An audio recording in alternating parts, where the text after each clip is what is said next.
Good morning all of you, सभी लोग को नमस्कार, सुप्रभात। आज के क्लासेस में आप सभी को स्वागत है। आज का चैप्टर 1 क्लास 9 का चैप्टर 1 और चैप्टर 1 का नाम है हमारे आसपास के पदार्थ। हमारे आसपास के पदार्थ, हम लोग का आसपास के जितने पदार्थ है उसके बारे में हम लोग को नॉलेज लेना है, प्राप्त करना है, जानकारी करना है। ठीक है, तो चलिए हम लोग देर न करते हुए वीडियो को स्टार्ट करते हैं। तो सबसे पहले लिखा हुआ देखिए कि आपने चारों ओर नजर दौड़ाने पर हमें विभिन्न प्रकार की वस्तु नजर आती है जिनका आकार, आकृति और बनावट अलग अलग होता है। इस विषय में प्रत्येक वस्तु जिस सामग्री से बनी होती है उससे वैज्ञानिकों ने पदार्थ का नाम दिया। जिस हवा में हम श्वास लेते हैं, जो भोजन हम खाते हैं, पत्थर, बादल, तारे, पौधे एवं पशु, यहाँ तक कि पानी की एक बूंद या रेत का एक कण, ये सभी पदार्थ है। ध्यान देने योग्य बात यह है भी है कि ऊपर लिखी सभी वस्तुओं का द्रव्यमान होता है और ये कुछ स्थान आयतन घेरता है। इतना कहने से आप लोग को समझ में आ गया होगा। इसका निष्कर्ष बढ़िया से आप समझिएगा। इसमें देखिए बताया कि वह सभी वस्तुओं का द्रव्यमान होता है, यानी कि द्रव्यमान क्या होता है, द्रव्यमान को पहले समझते हैं। द्रव्यमान क्या होता है, लिखा कि परिभाषा में कि किसी वस्तु में उपस्थित पदार्थ की मात्रा को द्रव्यमान कहते हैं। किसी वस्तु में उपस्थित क्या रहेगा, पदार्थ रहेगा, उसी को हम क्या बोलते हैं, द्रव्यमान कहते हैं। उसको क्या कहते हैं, द्रव्यमान। किसी पदार्थ जैसे वह वस्तु है, वस्तु में जो पदार्थ इसमें है इसी को द्रव्यमान कहेंगे। इसको क्या कहेंगे, द्रव्यमान कहेंगे। ये पदार्थ है ना, पदार्थ में इसमें और वस्तु है, वस्तु में जब वस्तु है इसमें पदार्थ है, पदार्थ इसमें वस्तु है, वस्तु का में जो पदार्थ होता है माने उपस्थित पदार्थ होता है उसी को हम द्रव्यमान कहते हैं। उसको क्या कहते हैं, द्रव्यमान। इस वस्तु है ना, वस्तु में जो है पदार्थ है, इसमें क्या है, पदार्थ है, पदार्थ से बनाना है वस्तु, तो इसी को हम द्रव्यमान बोलते हैं। क्या बोलते हैं, द्रव्यमान बोलते हैं। इसे तराजू से मापा जाता है। इसे क्या से मापा जाता है, तराजू से मापा जाता है। इसका एसआई मात्रक किलोग्राम होता है। इसका एसआई मात्रक क्या होता है, किलोग्राम होता है। अगर कोई पूछेगा द्रव्यमान का एसआई मात्रक क्या होता है तो क्या बताना है, किलोग्राम। द्रव्यमान का एसआई मात्रक क्या होता है, किलोग्राम। उदाहरण में 1 किलो, 2 किलो, 5 किलो, 10 किलो, ये सब क्या है, द्रव्यमान है। यानी कोई पूछेगा, अगर कोई पूछेगा कि अगर ये कि आप द्रव्यमान का एसआई मात्रक क्या है, द्रव्यमान का एसआई मात्रक क्या है, तो क्या बताना है, किलोग्राम। और ये वस्तु द्रव्यमान किसे कहते हैं, द्रव्यमान किसको कहते हैं, पदार्थ में वस्तु में पदार्थ, वस्तु में जो पदार्थ होता है उसको क्या बोलते हैं, द्रव्यमान। वस्तु में जो पदार्थ होता है उसको क्या बोलते हैं, द्रव्यमान। और द्रव्यमान का एसआई मात्रक क्या होता है, किलोग्राम।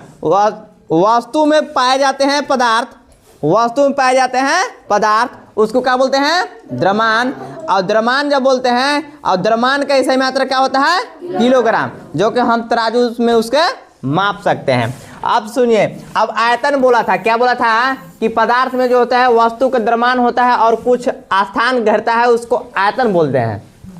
ठीक है, आयतन के बारे में आप समझते हैं। आयतन क्या होता है ना, आयतन क्या होता है, परिभाषा है कोई वस्तु जितनी जगह घेरती है उसका आयतन कहलाता है। जैसे कि है ना, ये जो है ये क्या है, वस्तु है, वस्तु के जैसे ये रख दिए, जो स्थान घेरेगा उसको क्या बोलते हैं, आयतन।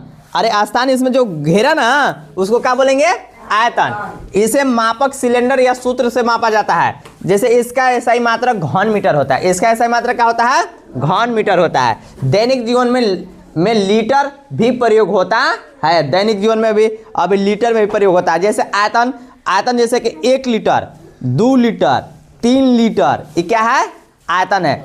जैसे कि 1 लीटर, जैसे कि कहते हैं ना कि कितना केजी के अथिया सिलेंडरवा है जी, तो 15 केजी के सिलेंडरवा है, 4 केजी के सिलेंडर है, तो अंदर में जो हवा जो भरता है आयतन घेरता है, आयतन घेरता है, यानी कि आयतन घेरता है। तो वही बोल रहा है कि आयतन क्या होता है, तो कोई वस्तु जितनी जगह घेरती है उसे उसका आयतन कहते हैं। माने जो स्थान घेरा ना, स्थान घेरा उसको क्या बोलते हैं, आयतन। अरे जैसे फुलौना में मारे ना, फुलौना में हवा मारते हैं ना, तो पूरा हवा ऑक्सीजन जब भर जाता है उसमें गैस, तो वो आयतन घेरा। समझ में आ रहा है ना, वो क्या हुआ, आयतन। जैसे पानी ले लिए तो 1 लीटर वाला में जैसे कि लिए तो 1 लीटर आयतन हुआ, लीटर स्थान घेरा ना, तो वो आयतन कहलाएगा। क्या कहलाएगा, आयतन। अब दैनिक जीवन में लीटर में भी प्रयोग होता है। उदाहरण जैसे 1 लीटर पानी, 1 डिब्बा जितनी जगह घेरता है वही उसका आयतन होता है। अब ऐसी ERT बुक में समझ में आ रहा होगा कि पदार्थ क्या होता है। पदार्थ क्या होता है? वस्तु में जितने हैं सभी माने जितने पाए जाते हैं, देखिए सब जगह माने कि क्या पाए जाते हैं? पदार्थ पाए जाते हैं। अब पदार्थ जो है, देखो रे इधर देखो, उधर मत देखो, सभी जगह क्या होते हैं? पदार्थ दिख रहे हैं जितने, वो सब क्या है? पदार्थ है। अब पदार्थ को समझने का प्रयास की कि उसमें द्रव्यमान होता है और आयतन होता है। तो द्रव्यमान किसको बोलते हैं? द्रव्यमान उसको बोलते हैं, किसको बोलते हैं? द्रव्यमान जब वस्तु में जो पदार्थ होते हैं, वस्तु में क्या होते हैं? पदार्थ होता है, उसी को द्रव्यमान कहते हैं। और द्रव्यमान जो है, द्रव्यमान का ये सही मात्रा क्या होता है? किलोग्राम होता है। और आयतन किसको कहते हैं? जो कि आयतन जो है वस्तु में जो स्थान घेरता है उसको क्या बोलते हैं? आयतन बोलते हैं। अब उसमें आगे चलिए देखते हैं कि प्राचीन काल से ही मनुष्य अपने आसपास समझने का प्रयास करता रहा है।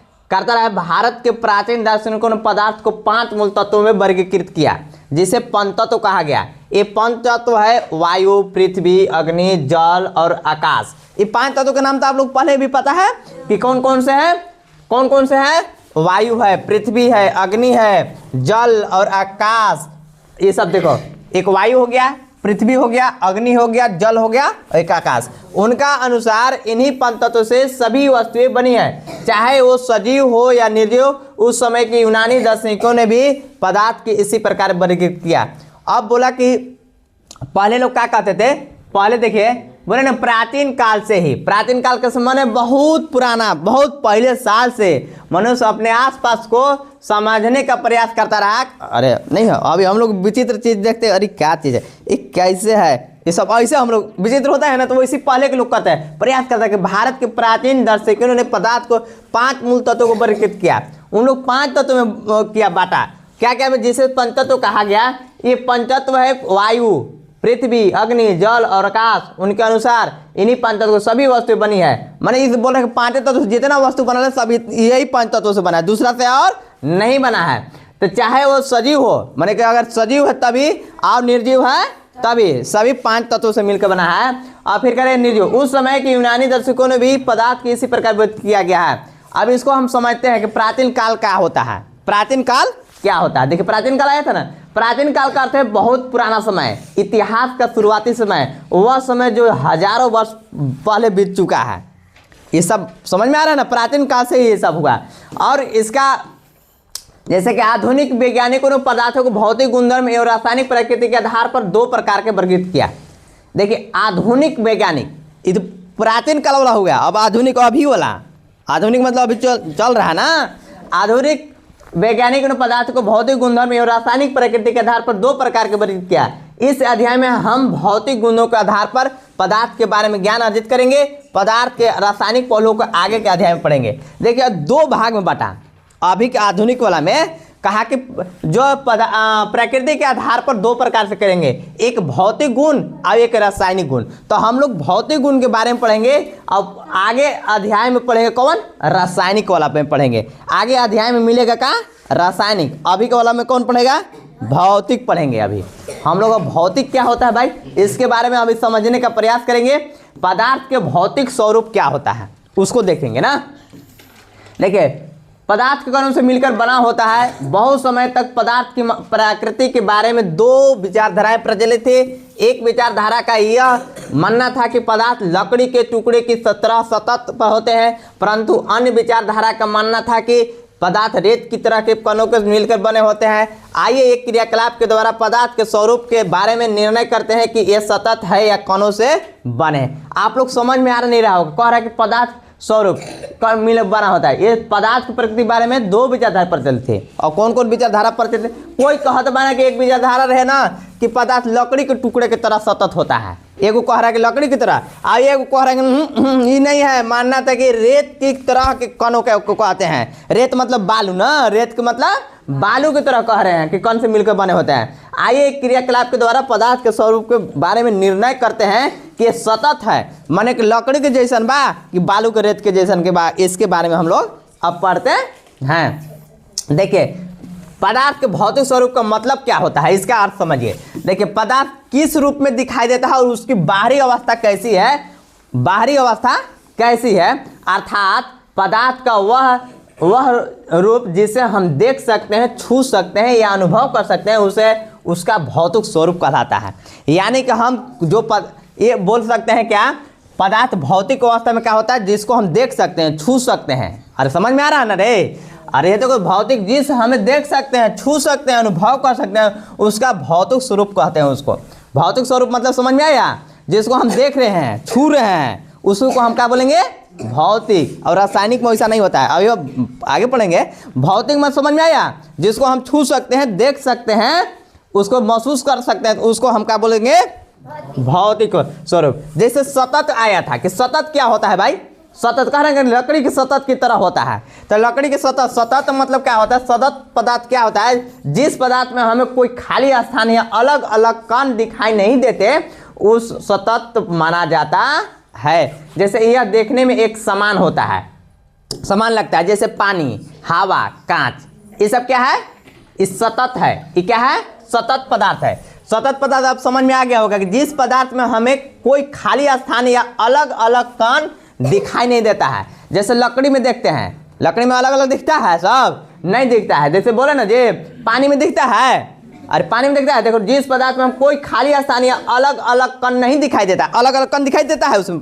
पानी में नहीं देता है, उसे सतत माना जाता है। ये देखने में एक समान लगता है, जैसे में पानी हो गया, हवा हो गया, कांच हो गया, ये क्या है, सतत। अब कण किसको बोलेंगे, कण किसको बोलते हैं, कण क्या है, पदार्थ बहुत छोटे छोटे कणों से मिलकर बना होता है। इन कणों के बीच खाली स्थान होता है और वे लगातार गति करते रहते हैं, उसी को हम कण बोलते हैं। जैसे चीनी के कण हो गया, धूल के कण हो गया, नमक के कण हो गया। ये आगे समझ में ना। सतत मतलब उसमें देख रहे होंगे ना, चीनी, चीनी तो देखते हैं, चीनी तो सब एक दो गो तीन गो तार ऐसे बहुत सारा होता है ना कण। अरे कण अब पानी में दिखाता है क्या, हवा में दिखाता है क्या, हाँ, तो वह हुआ सतत, वो हो गया क्या, सतत। अब ये कण क्या हुआ, चीनी हो गया, धूल हो गया, नमक हो गया, ये सब क्या हो गया, कण। अब समझ में आ गया होगा कि सतत क्या होता है, कण क्या होता है। सतत मतलब कि क्या, एक ही जैसा दिखेगा। पानी है, पानी में पूरा दिखेगा पानी है, कुछ उसमें नहीं दिखेगा। जल माने पानी ना, ये सब क्या है, हवा हो गया। अब लेकिन ये कण क्या होता है, चीनी के कण हो गया, धूल के कण हो गया, नमक का कण दिखाई देता है ना। अब क्रियाकलाप हम पढ़ेंगे 1.1। एक 100 ml का बीकर ले, इस बीकर को जल से आधा भरकर जल के सतह पर निशान लगा दे। दिए गए नमक या शर्करा को कांच के छड़ के मदद से जल में घोल दे। जल के स्तर में आए बदलाव पर ध्यान दे। इसके अनुसार नमक या शर्करा का क्या हुआ, ये कहाँ गायब हो गए, क्या जल के स्तर में कोई बदलाव आया। अरे हाँ, आप लोग पानी पीते हैं, पानी कभी नमक वमक डाले हैं, चीनी डाले हैं। एक गिलास पानी रहता है, एक गिलास पनिया में चीनी मान लो कि इतना डाल देंगे तो देखते होंगे पनिया ऊपर आ जाता होगा, देखे है ना, मारेंगे बस बुढ़वा के ना। पानी जितना है वो उतना ही रहेगा गिलास में, नीचे ऊपर नहीं होगा, वो उतना ही रहेगा। कहा तुम लोग तो चीनियाँ डाल देंगे तो बढ़ जाएगा, नहीं। विचित्र चीज़ है कि आखिर काहे नहीं बढ़ता है पनिया, बढ़ता है का जी।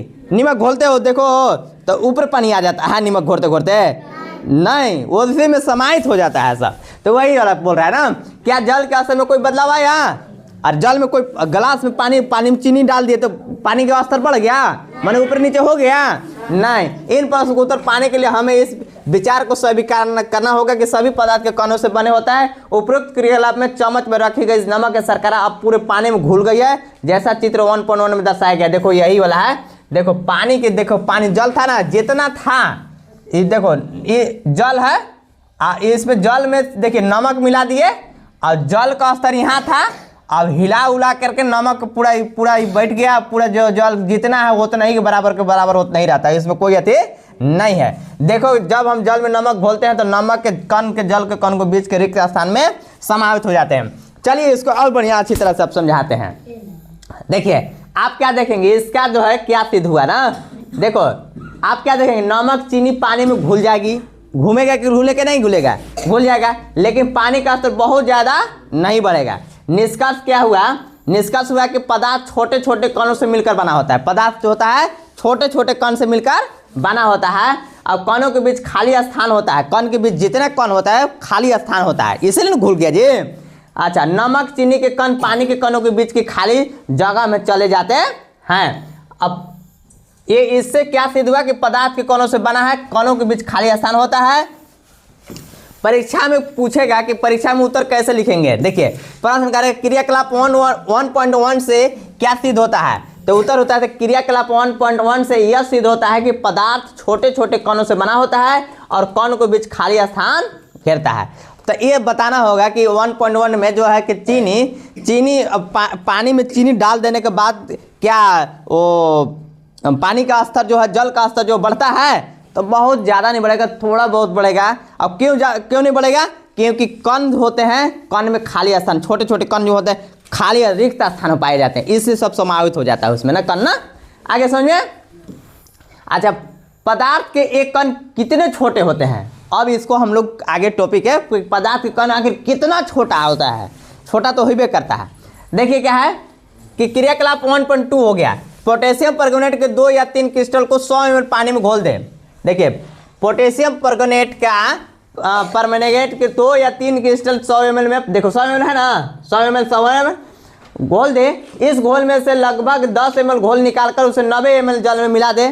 फिर निकालना है, फिर मिलाना है, फिर मिलाना है, लेकिन ऐसे करके घोला है। फिर उस उपरोक्त घोल में से 10 निकालकर उसे भी 90 ml जल मिला दे। इसी प्रकार इस घोल को 5 से 8 बार तक अंतरुकृत करते रहे।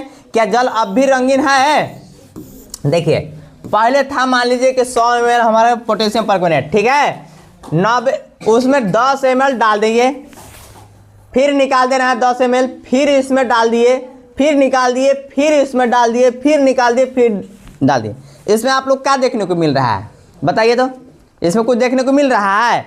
अरे जैसे कि हम 1 बाल्टी पानी ले लेते हैं, इतना खूना रंग डाल देते हैं, उसमें घोर दिए उसको, उसमें से पनिया मान लो कि आधा जैसे कि निकाल दिए, फिर आधा दूसर पनिया डाल दिए, तो सब रंग में तो खत्म हो गया, पानी जैसा हो गया कि नहीं हो गया?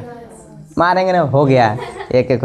फिर निकाल दिए, फिर उसमें डालेंगे, तो आप लोग देखे होंगे पतला होते जाता होगा रंग का कलर जो है, कलर जो होता है धीरे धीरे धूमल। देखो तो यहाँ पहले ऐसा था रंग, इसके बाद उसमें से निकाले 10 ml, फिर डाल दिए, दूसर मिला दिए, तो ऐसा हो गया, फिर निकाल दिए, फिर उसमें डाले, ऐसा हो गया, फिर डाले, फिर ऐसे होता है, हो गया। इसका अर्थ ये हो रहा है, देखिए इसका अर्थ ये होता है कि पदार्थ के कण कितने छोटे होते हैं। सरल व्याख्या है कि यहाँ एक क्रियाकलाप जो 1.1 दिखाया गया है कि जिससे यह सिद्ध करना है कि पदार्थ के कण बहुत बहुत छोटा होता है। क्या होता है? छोटा होता है। अब छोटा कैसे होता है? देखिए क्रियाकलाप में देखो, पोटेशियम परमैंगनेट को 2-3 क्रिस्टल माने कि 100 ml पानी में घोल दिए, पानी बैगनी गुलाबी रंग का हो गया। ऐसा अब घोल में 10 ml लिया, उसे 90 ml साफ पानी में मिला दिया। अब फिर उसी घोल में से 10 ml लेकर फिर 90 ml पानी में मिला दिया, रंग और हल्का हो गया, माने हल्का होते गया कि नहीं हो गया? अब देखो ऐसा 5 से 8 बार किया गया, बार बार पतला करने के बाद भी पानी में हल्का रंग दिखाई देता है। आप लोग भी रंग खेलते होंगे, आजकल तो रंग वाला दिन आइए गया। अरे चल ना, थोड़ा सा लोटवा में बच ले बा, गिलास में बच ले बा, एकरे में घोरत हिया, थोड़ा थोड़ा दिखाता है कि नहीं रंगवा? तो ये रंग जो हो गया अब एकदम हल्का होते जाता है, हल्का होते जाता है, लास्ट तक एकदम रहता है कि नहीं रहता है? तो इसका क्या मतलब है? बहुत कम मात्रा में डाला गया पोटेशियम परमैंगनेट बार बार पतला करने के बाद भी पूरे पानी का रंग दे देता है पूरा। अरे थोड़े से डालते हैं लेकिन पूरा पानी में छितरा जाता है कि एक ही जगह रह जाता है क्या? नहीं ना, तो यार पूरे पानी को रंग देता है। इसका अर्थ है कि उसके कण बहुत छोटे होते हैं, वे पानी में चारों ओर फैल जाते हैं। थोड़ी सी मात्रा में भी लाखों करोड़ों कण होते हैं, थोड़ी सी भी मात्रा में लाखों कण करोड़ों मतलब कण होते हैं। ठीक है, निष्कर्ष हो गया इसका क्या कि पदार्थ के कण अत्यंत सूक्ष्म बहुत छोटे होते हैं, वे लगातार गति करते हैं और पूरे द्रव में फैल जाते हैं। थोड़ी सी मात्रा को पूरे पानी को रंग सकती है। आपको अब समझ में आ गया होगा कि ये 100 ml पर मिनट में पदार्थ इतना कण छोटा होता है, इतना कण छोटा है कि हजारों करोड़ों कण में प्राप्त करते हैं। जैसे मैं अभी पोटेशियम परमैंगनेट को देखे कि घोल में मिलाने के बाद आपको पानी को रंगते गया। ठीक है, धन्यवाद। लेक्चर नंबर 1 में आपका फिर से पुनः धन्यवाद है और इसी प्रकार से वीडियो में बने रहेंगे। अगर नेक्स्ट जो लेक्चर आएंगे आप लोग अगर जो इस चैनल को सब्सक्राइब करेंगे, लाइक करेंगे, शेयर करेंगे, तभी आपके पास नोटिफिकेशन जाएगा और ये आगे से आपको पढ़ सकते हैं। धन्यवाद।